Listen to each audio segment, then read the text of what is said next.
10 नवंबर 2025 यानी कल रात दिल्ली के दिल में लाल किला के पास में एक बहुत ही बड़ा धमाका होता है। जमीन हिल गई। 9 से 10 लोग अभी तक के रिपोर्ट के हिसाब से मर चुके हैं। 25 से अधिक लोग घायल हैं। हड्डियां सड़कों पे बिखरी पड़ी हैं। जो लोग मर चुके हैं उनकी हड्डियां जो हैं वो 100-100 200 मीटर के दूर में जाके बिखरी पड़ी हैं। इतनी दर्दनाक, इतनी खतरनाक ब्लास्टिंग, कार ब्लास्टिंग या बॉम्ब ब्लास्टिंग जो भी हुआ है, बहुत ही खतरनाक हुई है। मेट्रो स्टेशन तक हिल गई। आसपास में एक मेट्रो स्टेशन थी, वो तक पूरी हिल गई थी। वाइब्रेस इतनी तगड़ी हुई थी। और जो लाल किला था उसकी दीवारें तक हिल गई थी। वहां के जो लोग कह रहे हैं, जो सिक्योरिटी गार्ड कह रहे हैं कि लाल किला जो है वो हिल गया था पूरी तरह से। और ये कहानी जितनी आप समझ रहे हो ना, उतनी आसान है नहीं है। इसके पीछे प्रॉपर प्लानिंग के साथ ये किया गया है। या तो ये पाकिस्तान का हमला है, पाकिस्तान इसमें मिला हुआ है, या पाकिस्तान ने ही करवाया है, या फिर हमारी गवर्नमेंट की ही चाल है ताकि हमारी ध्यान कहीं और से कहीं और भटकाया जाए। इस वीडियो में प्रॉपर तरीके से हम बात करेंगे, सभी चीज को, सब सिनेरियो को लेंगे और देखेंगे क्या असली में है, इसके पीछे का मास्टर माइंड कौन है। ये वीडियो जो मैं बना रहा हूँ, इसको बनाने से पहले कम से कम मैंने 20 से प्लस ग्राउंड रिपोर्टिंग देखी हुई है। पॉलिटिक्स जो है उसको एनालिसिस किया हुआ है। इंटेलिजेंस ऑफिसर के जो रिपोर्ट है वो देखे हैं। मतलब जो जो फैक्टर्स हो सकते थे इस वीडियो में, वो सारे मैंने इंक्लूड किए हैं। इस वीडियो में आपको लेटेस्ट अपडेट, असली मास्टरमाइंड इसके पीछे का, और पाकिस्तान के सीक्रेट प्लान, मोदी अमित शाह के सीक्रेट मूव जो होने वाले होंगे, और कॉन्स्पिरेसी थ्योरी इससे क्या हो सकता है, और जो ट्विटर पे वायरल रिएक्शन हो रहे हैं, बात किस पॉइंट पे हो रहा है, इसके बारे में बात करेंगे। अब बात करते हैं ब्लास्ट की पूरी कहानी की। ब्लास्ट जो होती है वो 10 नवंबर 2025 को होती है। टाइमिंग जो होती है इसकी 6:52 पे शाम को, शाम के टाइम में ब्लास्ट होती है। लोकेशन इसकी जो होती है ये लाल किला मेट्रो स्टेशन के बगल में होता है। और जो गाड़ी होती है ये व्हाइट कलर की होती है, हुंडई i20, जो कि हरियाणा की होती है। और इस इंसिडेंट में अब तक 10 से अधिक लोग मर चुके हैं, 25 से अधिक लोग इंजर्ड हैं। और बात करते हैं हुआ कैसे। 3:47 पे दोपहर के टाइम सीसीटीवी कैमरे से पता किया गया तो कार पार्क होती है। फिर 4:15 पे एक आदमी निकलता है कार में से, काला जैकेट पहन करके, चेहरा छुपा करके, और बैग बैग में टांग करके, कैप पहन करके। और उसका जो नाम बताया जा रहा है वो एक डॉक्टर थे मोहम्मद उमर के नाम से, जो कि पुलवामा से है। लोग भग रहे हैं चिल्लाते हुए।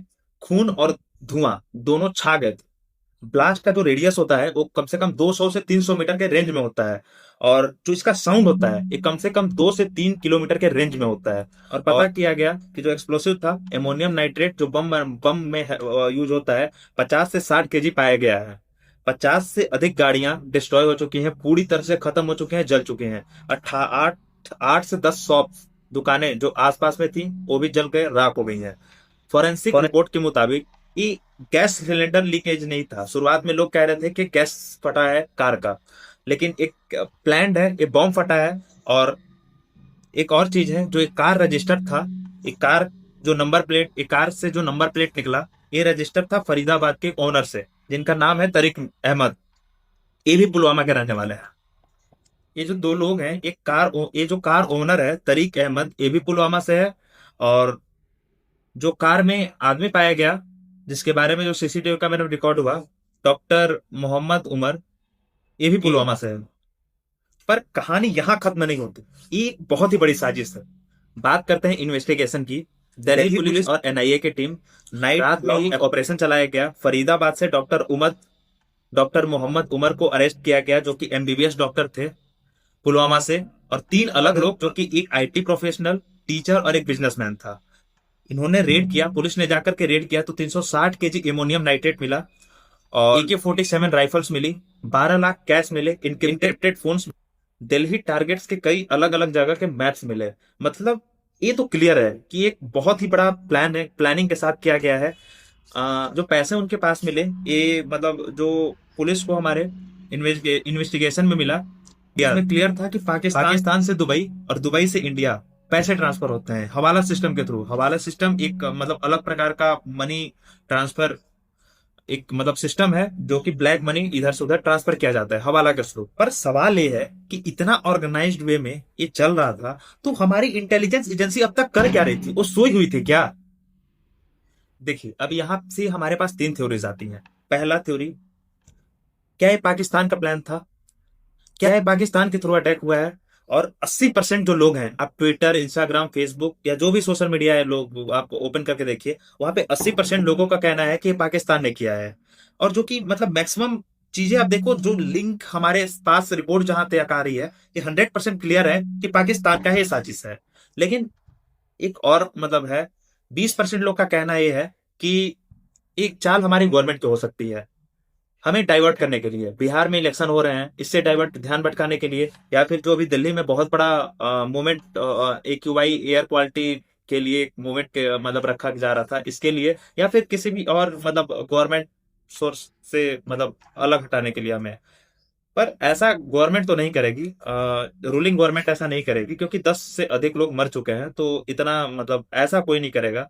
हाँ कि पहले हालांकि ऐसे हो चुके हैं, बट इस सिनेरियो को देखा जाए तो लगता नहीं है कि गवर्नमेंट का प्लान है, ये प्री प्लान्ड है, पाकिस्तान के थ्रू हुआ है। इसको देखिए, बात करते हैं पीएम मोदी की।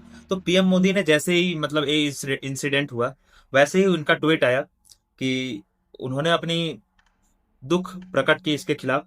उन्होंने अनाउंस किया कि 5 लाख जो लोग मर चुके हैं उनके लिए रिलीफ अनाउंसमेंट की गई है। NIA इन्वेस्टिगेशन चालू हो गई है।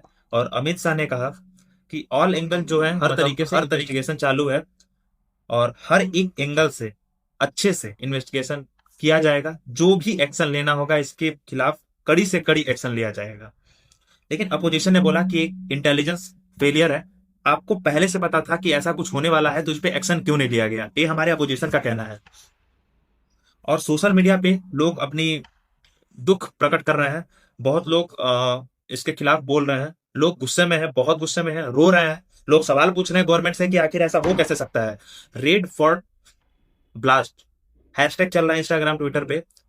यहाँ पे 2.5 मिलियन से अधिक पोस्ट हो चुके हैं अब तक, सुबह के 10 बज रहे हैं, और अब तक 2.5 मिलियन प्लस पोस्ट हो चुके हैं।